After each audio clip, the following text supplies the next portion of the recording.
Assalamualaikum warahmatullahi wabarakatuh. Kami dari kelompok 12 akan menyampaikan materi mengenai laba atas transaksi antar perusahaan, aktiva tetap disusutkan. Berikut nama kelompok kami. Yang pertama, Nur Maulidia dengan NIM 22, Dwi Andriani dengan NIM 38, Septania Dwi dengan NIM 57, Nadia Cayaning Tias dengan NIM 65, dan Ebi Amelia Haryati dengan NIM 70. Laba antar perusahaan atas aktiva tetap yang dapat disusutkan. Penjualan aktiva tetap antar perusahaan yang terkena penyusutan, depresiasi, atau amortisasi mengakibatkan keuntungan atau kerugian yang belum direalisasi disajikan dalam akun-akun afiliasi penjualan.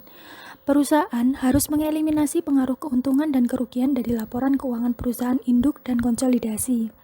Penyesuaian untuk mengeliminasi pengaruh keuntungan dan kerugian yang belum direalisasi pada laporan keuangan perusahaan induk dikonsolidasi lebih kompleks dibandingkan dalam kasus aktiva yang tidak dapat disusutkan.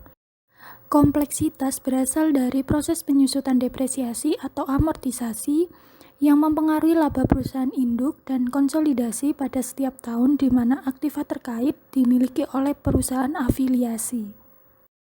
Penjualan downstream aktiva tetap yang dapat disusutkan.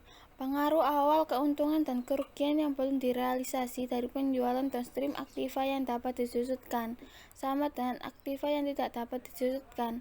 Keuntungan atau kerugian terdapat dalam akun perusahaan induk pada tahun penjualan dan harus dieliminasi perusahaan induk untuk menentukan laba investasinya menurut metode ekuitas. Keuntungan atau kerugian tersebut dieliminasi dari laporan konsolidasi dengan menghapus keuntungan atau kerugian dan mengurangi aktiva tetap kebiayaannya yang dapat disusutkan bagi entitas konsolidasi. Penjualan downstream pada akhir tahun diasumsikan Peri Corporate menjual mesin kepada Sopir Corporate, yaitu perusahaan anak yang dimiliki 80%. Pada tanggal 31 Desember 2006, mesin tersebut mempunyai biaya yang belum disusutkan sebesar 50 juta pada tanggal hari ini.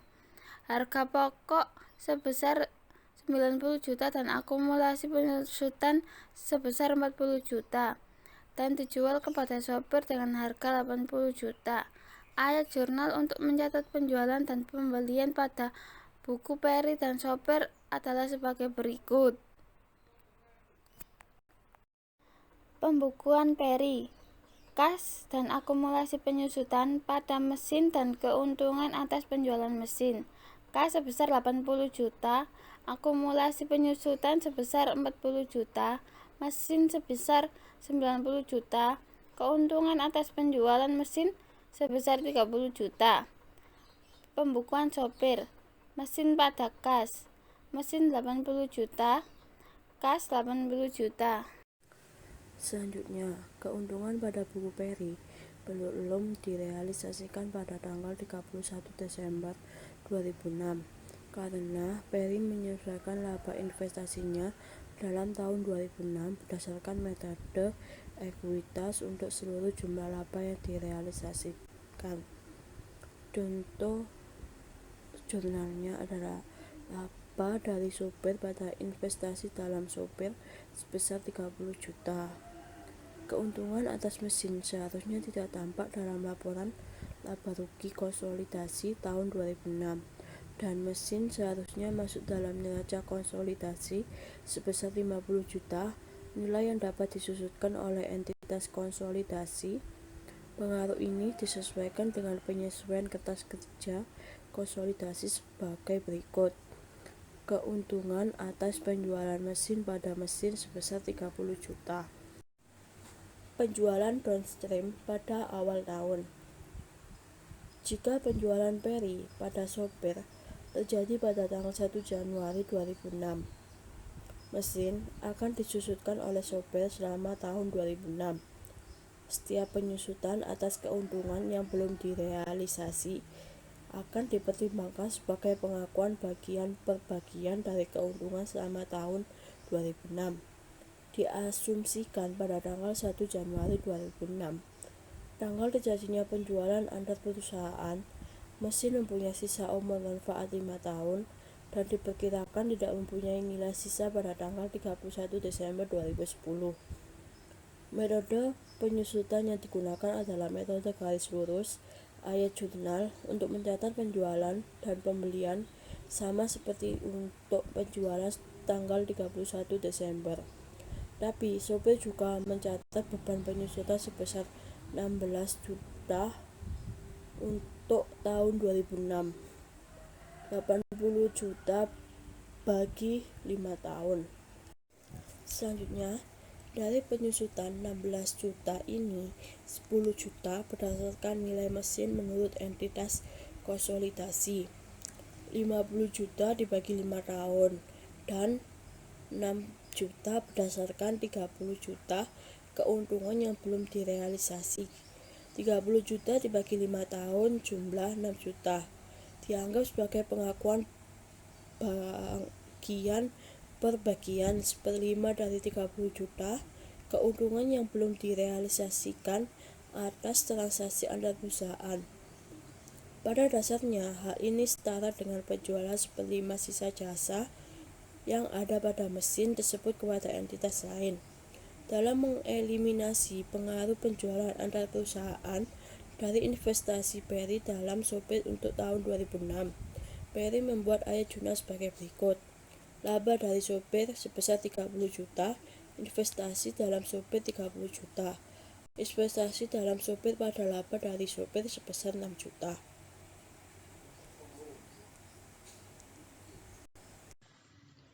Penjualan upstream aktiva tetap yang dapat disusutkan. Penjualan upstream aktiva tetap yang dapat disusutkan dari perusahaan anak pada perusahaan induk menghasilkan keuntungan atau kerugian yang belum direalisasi dalam akun perusahaan anak pada tahun terjadinya penjualan, kecuali aktiva dijual pada nilai bukunya.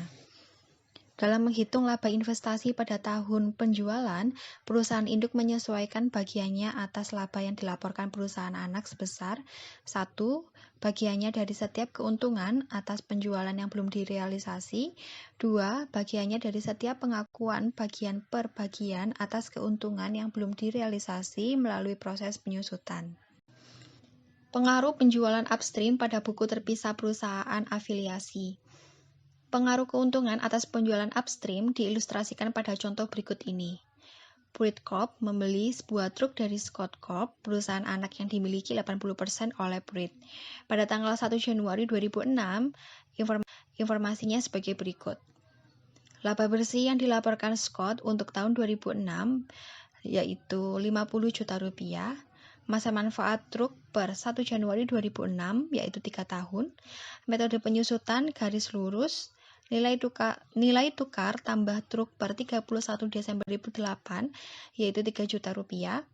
Biaya truk bagi Scott 14 juta rupiah. Akumulasi penyusutan truk per 31 Desember 2005 5 juta rupiah. Jika Scott menual truk pada Pruitt seharga 12 juta rupiah tunai, Scott dan Pruitt membuat ayat jurnal berikut pada pembukuan terpisahnya untuk tahun 2006.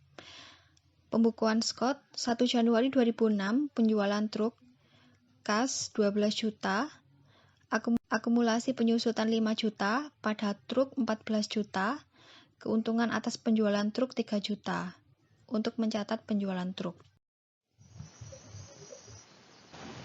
Selanjutnya, jika Scott menjual truk pada Pruitt seharga 12 juta tunai, Scott dan Pruitt membuat ayat jurnal berikut pada pembukuan terpisahnya untuk tahun 2006. Pembukuan untuk Scott pada tanggal 1 Januari 2006 untuk penjualan truk kas senilai 12 juta rupiah, akumulasi penyusutan senilai 5 juta rupiah, pada truk 14 juta rupiah, keuntungan atas penjualan truk 3 juta.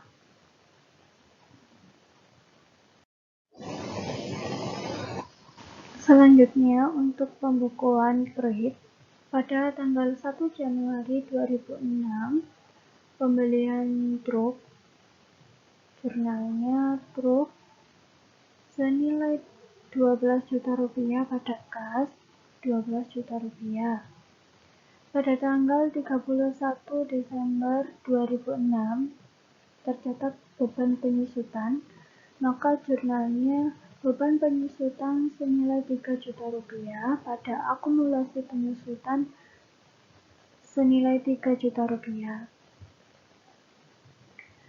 Untuk mencatat penyusutan 1 tahun, harga pokok 12 juta rupiah dikurangi dengan nilai sisa senilai 3 juta rupiah dibagi 3 tahun.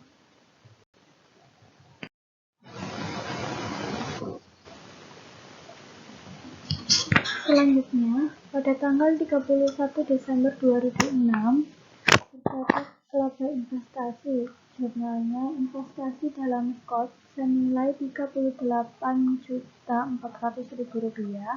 pada laba dari Scott Rp38.400.000. Untuk mencatat laba investasi tahun 2006 yang dihitung sebagai berikut. Bagian atas laba bersih yang dilaporkan oleh Scott senilai Rp50 juta dikali 80%, maka hasilnya Rp40 juta. Keuntungan atas truk yang belum direalisasi senilai Rp3 juta dikali 80%, maka hasilnya Rp2.400.000. Pengakuan bagian per bagian atas keuntungan.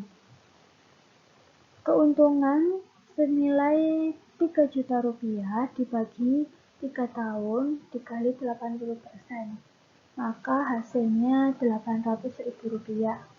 Laba investasi untuk tahun 2006 totalnya Rp38.400.000.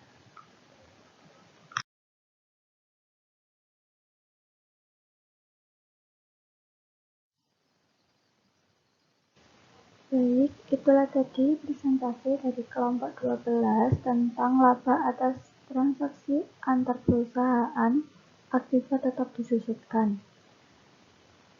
Sekian, terima kasih. Wassalamualaikum warahmatullahi wabarakatuh.